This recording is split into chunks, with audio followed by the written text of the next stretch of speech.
I haven't made one of these episodes in a fucking while. Like, not only did I miss out on daily, I think I missed out on fucking weekly input. But you know what I realized? I always used to like fucking... I'm not a really consistent person. Like, if you look at my timeline of life, like, I'm not a really consistent person. I have to admit that. But one thing that I would constantly do is I would make myself feel bad for that. And I would always convict myself, like, holy fucking shit, dude. You're so stupid. You're not being productive. You're always missing tasks. And I would keep bugging myself because I missed something. And I think at a certain point, you just have to be okay with not being as consistent as you could be. Which is why, of course, there are methods of batching stuff and content so that even if you miss a day, it doesn't fucking matter, right? However, you still want to do it consistently. You still want to stay consistent. And I haven't been doing that. But you also have to be okay with not being consistent. What I want to talk about, I had a call with somebody who's doing $1 million a month. And he was looking at my agency. He was auditing the agency. So, context. I'm in this coaching program that helps scale agency owners. And we had a call. The program owner, he was supposed to be the one handling the call and actually giving us insights. What is it like to work with this guy who makes $1 million a month? But then, because they live together, this guy who makes $1 million a month, the offer owner, crashed the call, and he was like, okay, fuck you, owner of the group, I'm gonna cost the call. And so he did. And so he was like, okay, everybody raise your fucking hands. It was on a Zoom, and I'm gonna like go over your business, everything. And he gave some very good insights, right, in everybody's business. I was like the most developed agency owner in that group. I will say that, which if next time I'm choosing a program, I'm going to choose a program where I'm the smallest. I was the biggest one in this case. And I literally work with people that this guy, you know, he's not even close to them in terms of revenue. So, it came to me. By the way, not trying to belittle that guy. That guy still gave me a lot of value. Still a lot more knowledgeable than me. Just putting it into perspective, right? And so this guy's in info space, and I work with a ton of info guys. Okay, not just like any info guys. I mean like big names that he knows and he follows, right? And so I gave him an insight into my business, how much we're making. Actually, not how much we're making.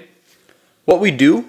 Who we serve, some of our clients, and kind of what we charge. And then he like asked, what is the biggest bottleneck? Now for us, the biggest bottleneck, delivery is not necessarily the thing. For us is mainly acquisition.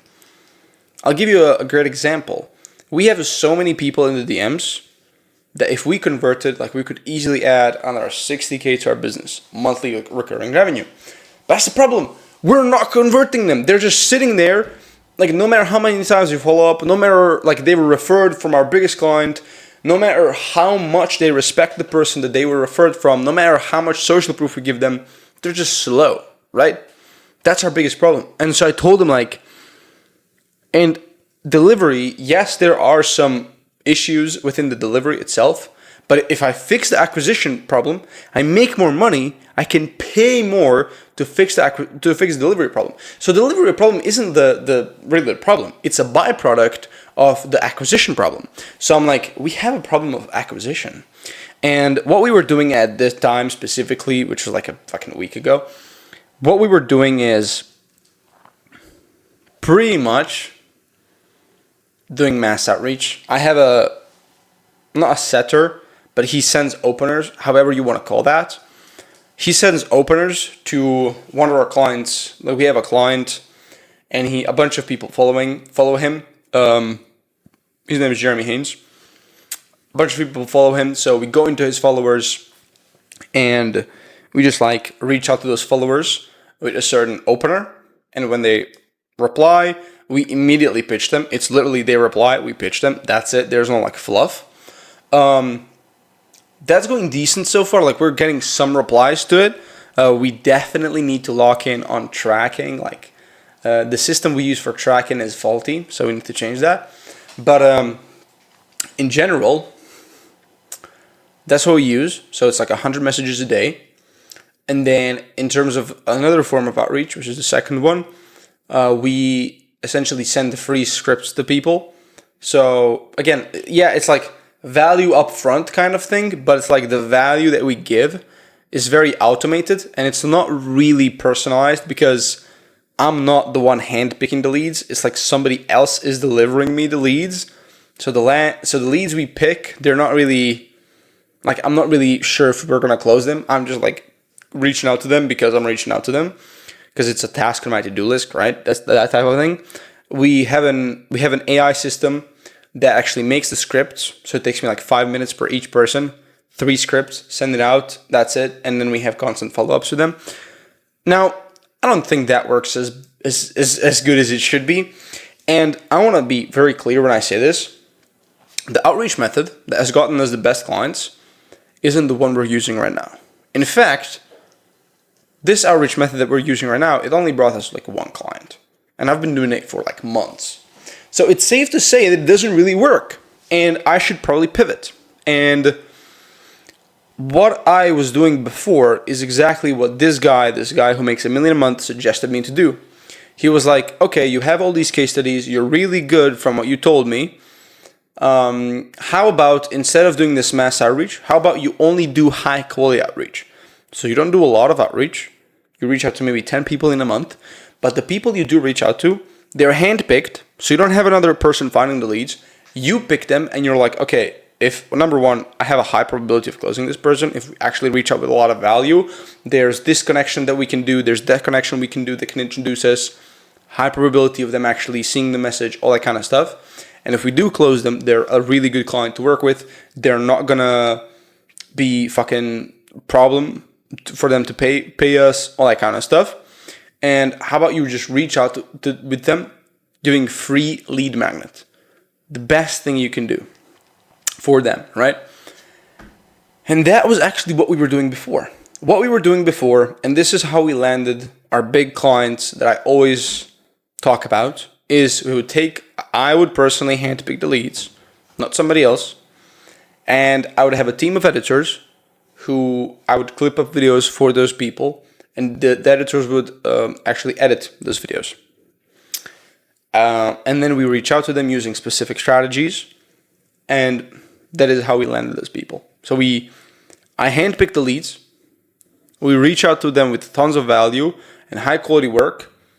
And boom, we close them. That is how we got to close a shit ton of people who everybody knows in the space. Jeremy Haynes included, all these other guys. So I think from that observation, I think that's what I'm going to keep doing. Because it just makes the most sense. Because especially now in the position that I'm in, I can reach any dream client that I want to. I can reach any dream client. I'm telling you. So that was, and when I left that call, bro, I felt so fucking excited to just go and take action on whatever he was telling me. Because it's like some light fired up in me again after being dreaded, right? I don't know if it's because I'm gonna do a new thing or it's just this outreach method. I'm really certain. I have a lot of certainty in it. I don't know what exactly is it, but it's just like, it made me so excited to actually go and take action after the call. So that was probably the top experience that I had this week. I think it was this week. I think it was Tuesday. And by the way, that was one of the best calls I've had. And pretty much, it was a 1 second decision whether I leave the call or stay on the call. I'm telling you, I almost didn't join the call. And this wasn't planned. It's not like there was a plan or a schedule for that 1 million a month offer owner to join the call. He just did it. It wasn't planned. So, lucky me. So, it was a really good experience. That guy, I'm planning to pitch that guy. I'm planning to pitch that guy with the same method he told me to use. And I think there's a lot of probability of him actually accepting the deal because he knows who we work with now. He knows how we're good. Like he literally, I told him who I work with and he stopped and he asked me, "Oh, you're that good?"